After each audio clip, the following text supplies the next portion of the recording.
Hi guys, Jamie here. What we're going to do today is watch a video of a competitive match and do a kind of live commentary on the match, explaining the things that were done right by our team or wrong by our team, also what the other team did wrong during this match as we inevitably defeated them.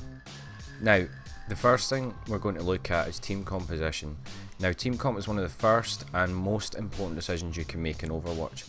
When picking, you should be trying to find a good balance in the team, which can be difficult when solo queuing or duo queuing because not everyone will listen. So in this situation, try and work around what other players are picking to create a team that can work together. Like in this situation, we have a Diva and a Tracer who can both dive the enemy team. We also have a Reinhardt, Roadhog and Soldier 76. These three can work together because while Rein is shielding the team, Road can hook enemies through the shield and Soldier can use Rein's shield to protect him while constantly laying down fire on the enemy team. Lastly, we have an Ana who is the best burst healing in the game. She can keep Rein, Road and Soldier alive while also using Rein's shield to keep herself safe from harm. Just before the match starts, I want to quickly talk about something that is so important in Overwatch, that is grouping up. Now, grouping up and fighting as a single unit is what can make or break any match. They don't put the group up emote on there for no reason. As soon as the match starts, you can see our team moves together with the Rein, using his shield constantly, and our Tracer manages to blink through to the back right and take out the Pharah. At this point, our team has the advantage and our Rein capitalises on this by charging and taking out the Lucio. Now at this point it's 6v4 and we quickly clean up the rest of the team to take the point. As you can see, I'm trying to take down the Mercy as soon as possible to prevent any possibility of res, and then we focus the rest of the team down. I want to quickly talk about what a Reinhardt did there, which is called initiation, and if a team properly capitalises on an initiation, you can quickly take any point. One of the main problems when solo queuing in Overwatch is when the Reinhardt initiates an attack on the enemy team by charging. You will see the rest of the team freeze and make no attempt to attack, which results in your Reinhardt going down, leaving your team defenceless, 9 times out of 10 resulting in your team achieving nothing until the Rein returns. At this point you can see our whole team is on the point sticking together.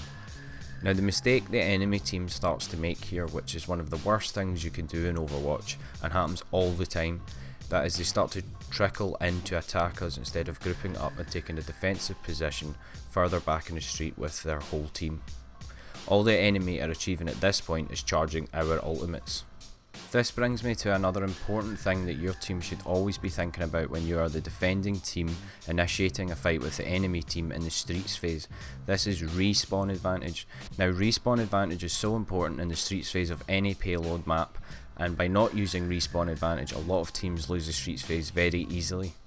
So what is respawn advantage and how do you get the advantage?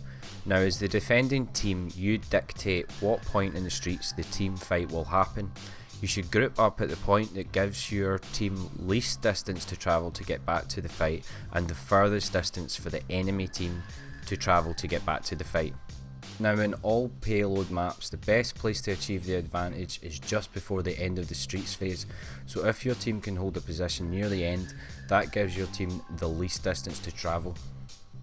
Now as you can see in the footage, Genji uses his ultimate and takes me out. Now you can see the time it takes me to travel from the spawn back to where the team fight is.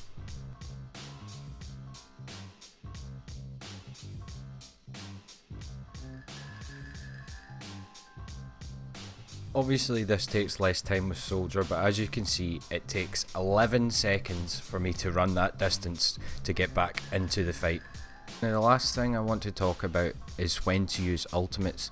Now especially in the last part of payload maps and 2-point control maps like Hanamura and Temple of Anubis, the best way to take these last points is to try and use your ultimates more effectively than the enemy team, as nothing short of team wiping the enemy is going to get you the win.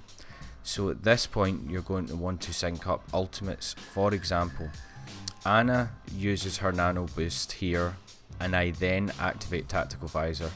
This helps me finish off the team, which then causes a trickle fight where they keep throwing bodies at the payload, which we take out one by one. Another important thing to remember at this point is you're going to want to try your best to take out priority targets. By that I mean taking out characters like Mercy or any other character that has defensive ultimates like Lucio's Sound Barrier or Zenyatta's Transcendence, as these are all abilities that help sustain the enemy team and drag out the fight, giving their team time to respawn and get back into the fight.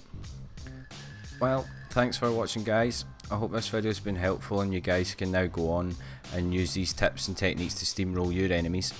If you enjoyed the video, don't forget to like and subscribe. Also, if you want to leave a comment letting me know if there's anything in the video you want me to go into more detail about and I can make a video about it, or if you just disagree with me, let me know, we can discuss it in the comments below. I'm just going to let this footage roll out and you can see how the second half of the match went. Thanks.